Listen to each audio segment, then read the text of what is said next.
So আরো একটি নতুন স্লাইড, নতুন আরো অনেকগুলো প্রিপজিশন খেয়াল করতে হবে, মনোযোগ দিয়ে শুনতে হবে। খেয়াল করেন, লেখা আছে ব্যবহারে রাগান্বিত। এই ব্যবহারে রাগান্বিত কি হবে?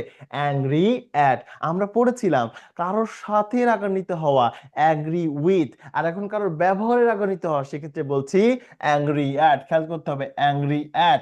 এবার কোনো কিছুতে যদি হয় রাগান্বিত, তাহলে কি হবে? তাহলে হবে অ্যাংরি অ্যাবাউট। Angry about. চলে যাচ্ছি পরবর্তীটায়, রয়েছে নিয়োগ করা, নিযুক্ত করা। সেক্ষেত্রে উত্তরটি হবে অ্যাপয়েন্ট টু। অ্যাপয়েন্ট টু, নিয়োগ করা, নিযুক্ত করা। আবার বলছি, নিয়োগ করা, নিযুক্ত করা, অ্যাপয়েন্ট টু। নিয়োগ করা, নিযুক্ত করা, অ্যাপয়েন্ট টু। পরবর্তীটা খেয়াল করবেন, সাক্ষাৎ, রয়েছে অ্যাপয়েন্টমেন্ট উইথ। সাক্ষাৎ, রয়েছে অ্যাপয়েন্টমেন্ট উইথ। খেয়াল করতে হবে, প্রথমটি ছিল, সরি এর আগে একটি ছিল নিয়োগ করা।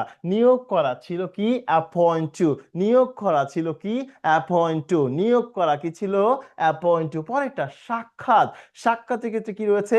Appointment with. অ্যাপয়েন্টমেন্ট উইথ, কার সাথে তো সাক্ষাৎ করবেন, সেক্ষেত্রে অ্যাপয়েন্টমেন্ট উইথ। শিক্ষার্থী পরেরটা খেয়াল করবেন, পৌঁছানো বা পৌঁছা, সেক্ষেত্রে কি বলবো, মানে কোনো জায়গায় যাওয়া আর কি, সেক্ষেত্রে কি বলবো? Arrive at.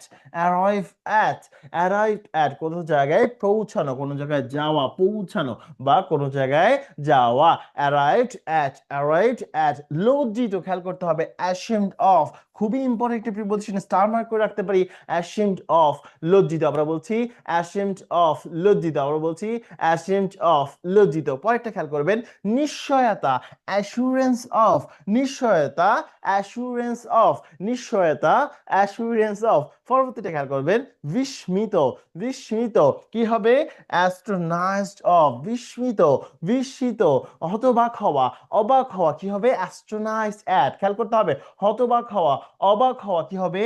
কি হবে?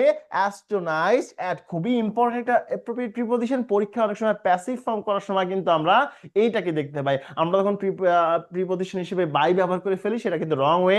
অবশ্যই ব্যবহার করতে হবে অ্যাস্ট্রোনাইজড, অ্যাস্টনিশড, অ্যাস্টনিশড বা অ্যাস্টনাইজড, অরেভার বলতে হবে অ্যাস্টনাইজড অ্যাট। এটা হচ্ছে বিস্মিত, হতবাক হওয়া, অবাক হওয়া। প্রিয় শিক্ষার্থী পরেরটা খেয়াল করবেন, আশ্বস্ত। আশ্বস্তর ক্ষেত্রে হবে অ্যাসিউর অফ। আশ্বস্ত ক্ষেত্রে হবে অ্যাসিউর অফ।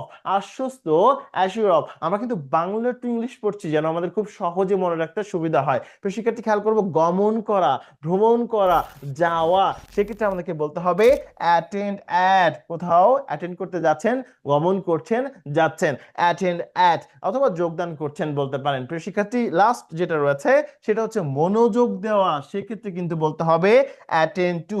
মনোযোগ দেওয়া বলতে হবে অ্যাটেন্ড টু।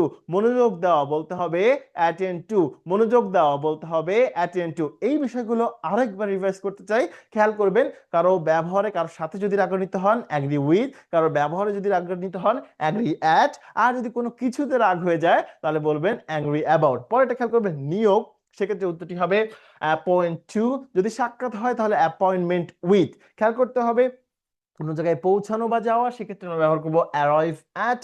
লজ্জিত হইলে হবে অ্যাশেমড অফ। এরপর নিশ্চয়তার ক্ষেত্রে হবে অ্যাসুরেন্স অফ।